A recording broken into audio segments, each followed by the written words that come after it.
Alright, everybody, welcome to the first episode of my How to Parkour series. Before we get started on the basic tutorials, we need to look over some settings just so that you can understand what I'm saying.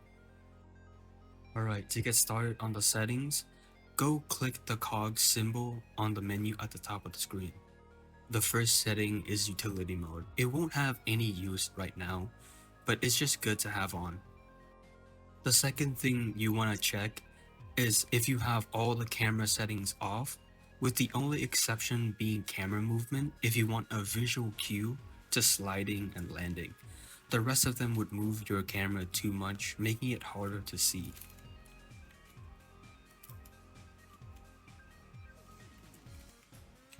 The third and final thing is checking the keybind section. Check if you have hold to warrant on. It's very important for later movements that you will learn, and it's best if you get used to it. And the other important keybinds is charge. Make sure that you know which key is charge, because depending on when you join the game, it could be different for each person. Now that we're done with the settings, we can get into the basic tutorial. Because this is an in-game tutorial, so most of the information is already written on the screen, but I still think it would be better if you could see and hear my explanation on how the mechanics work. The first part of the tutorial is momentum. Like most parkour games, gaining momentum is important to jump further distances and gain speed. I don't have much to add because it's a very simple task. Just time the jump after building up some speed. The second part of the tutorial is vaulting. There are two types of vaults in the game, the shrimp vault and the speed vault. At this stage of the game, you don't need to worry about the other type of vault. The only one you need to worry about is shrimp vault. And to do it is really simple. Just go up to an obstacle and press space. And to do the other variant, you hold space or double tap.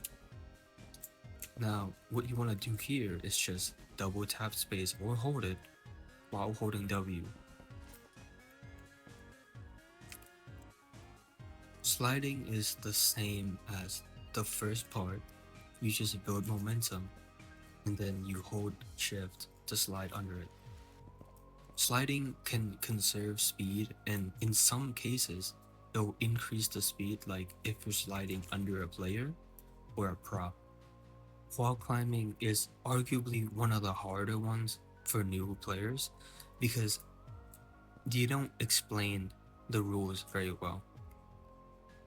So the first rule to wall climbing is you can only do it when you're going upwards. Like if you see I'm falling, I can't wall climb, no matter how much I press the spacebar. But if I'm going up, I can wall climb. So that's the first rule. And the second rule is it scales based off of glove power. You can see how much higher I went with this glove compared to just no glove. So for the base tutorial here, you just want to build up some speed, climb, and then once you reach the top, press space again to grab the ledge, and then space again to pull yourself up.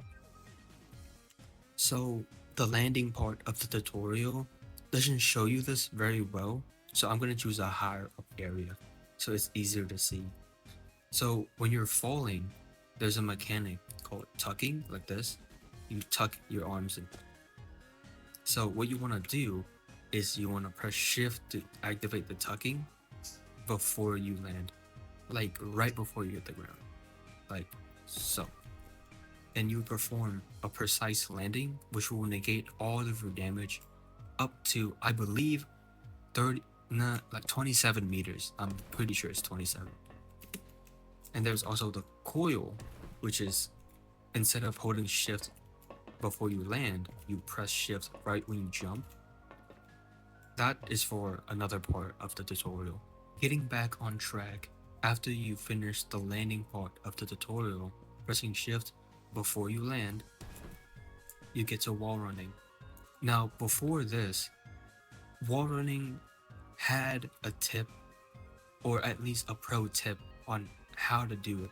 But because of the new setup, it's very simple. Just align yourself with the wall. Make sure you don't look into it, like just go alongside of the wall. Jump and then hold space. And that's it. Now, this part of the tutorial was made to test if you understood and know how to use all of the mechanics that were just taught. So I'm not going to show anything and I'll leave it up to you because it's going to help you. The only thing new is that you can climb on these pipes like a Roblox truss, and you can just climb up and down. Now, this part of the tutorial is to show you that you can land on the red pads or a trash pile, which is over there, but it doesn't really tell you the newer stuff like the fans, which the smaller ones can protect you from taking damage up to about, I would say, 200 meters. And these smaller green pads, which you have to do a precise landing on, but if you do, you can survive a fall up to 130 meters, if I remember correctly. So just jump down and time the space correctly, and then you instantly get back up instead of being staggered. Okay, so long jumping is normally the hardest part in the tutorial for most new players, but it's easy once you understand how it works. So it has two conditions. The first, there has to be a wall behind you. And the second, you have to be mid-air. If you fulfill those two requirements, you can do a long jump. Well, if I could do one. There, like that. Now, the thing is, you don't have to be like fully like a wall behind you like that. Just a little bit of it like this is enough to do it. So just run forward until you see yourself fall, press charge and then space. And boom, it's that easy. Thank you guys for watching the first episode of my new series.